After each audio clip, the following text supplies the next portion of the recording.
더블록에 따르면 암호화폐 월렛 엑소더스가 비트코인 연동 스테이블 코인 소브린 달러를 기업 재무제표에 추가했다. 미디어는 DLR 초기 할당 물량은 엑소더스의 분기 이자 수입의 약 25%를 차지한다고 설명했다. 앞서 엑소더스는 지난 23일 DLR을 지원한다고 밝힌 바 있다. 마이크 펠시 비트코 CEO가 코인데스크와의 인터뷰를 통해 미국 암호화폐 신탁회사 프라임 트러스트 인수는 포기했으나 다른 인수 계약건을 추진 중에 있다고 밝혔다.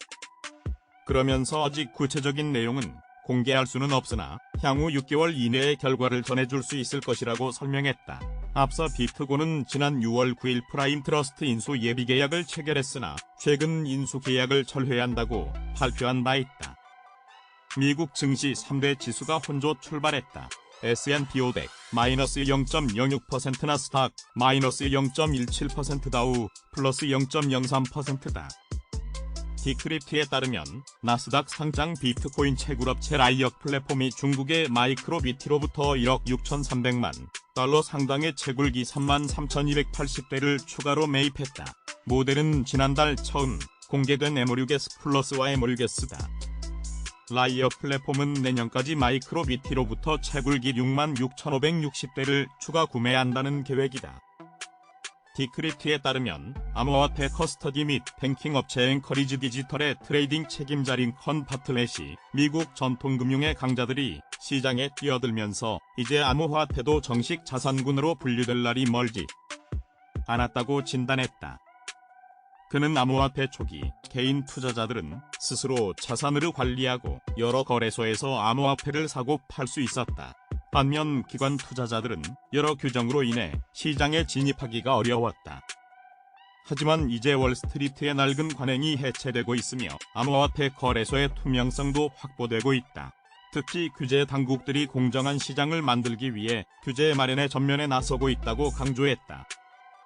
더블록에 따르면 영지식 증명 기반 이더리움 레이어의 네트워크 GKSYNC 개발사 메터랩스가 GKSYNC 에라와 함께 하이퍼체인 구축을 위한 ZK 스택을 출시했다.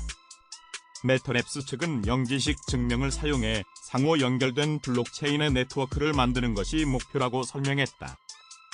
디크립트가 소식통을 인용해 나이지리아 세무당국이 암호화폐 관련 세금 징수에 적잖은 어려움을 겪을 것으로 예상된다고 보도했다. 앞서 무함마두 부하리 나이지리아 대통령이 서명한 2023년 재정법은 지난 5월 1일부로 암호화폐 매매 수익의 10%의 양도소득세를 부과하는 내용을 골자로 하고 있다. 이와 관련해 정책 컨설턴트 팀이 올라군주는 나이지리아 정부가 암호화폐 거래 내역을 일일이 조회할 수 없기 때문에 강제 징수보다는 자진 신고를 유도하는 방향으로 정책을 시행할 것이라고 설명했다. 다만 익명의 정부 관계자는 암호화폐의 폐쇄성과 자진 납세 신고에 대한 불신으로 인해 실제 걷어들일 수 있는 세금은 크지 않을 것이라고 강조했다. PR뉴스 와이어에 따르면 캐나다 소재 비트코인 채굴업체 허트에잇 마이닝과 자회사 허트에잇 홀딩스가 코인베이스 크레딧과 5천만 달러 규모의 신용편의 신용 공여하는 것을 통칭 계약을 체결했다고 밝혔다. 제이미 레버턴 허트에잇 마이닝 CEO는 이번 계약으로 추가적인 재정적 유연성을 확보할 수 있게 됐으며 동시에 반감기에 비트코인 자산관리 전략도 활용할 수 있을 것으로 기대된다고 설명했다. 온체인 분석업체 클래스노드가 트위터를 통해 현재 주요 암호화폐 거래소가 보유한 암호화폐 중 비트코인 비중이 11.7%로 지난 2017년 12월 21일 이후 최저치를 기록했다고 밝혔다. 코인텔레그래프가 코일라이즈 데이터를 인용, 비트코인 선물 미결제 약정 규모가 지난 주말 110억 달러를 넘어서는 등 작년 5월 이후 최대치를 기록했다고 보도했다.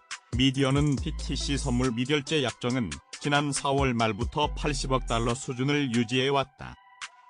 미결제 약정이 증가한다는 것은 새로운 자금이 시장에 유입되거나 기존 참여자가 투자 비중을 늘리고 있다는 것을 의미한다. 일부 전문가들은 블랙록과 같은 전통 금융기관의 BTC 현물 ETF 신청이 승인되면 이러한 추세가 지속될 것이라고 전망했다고 설명했다.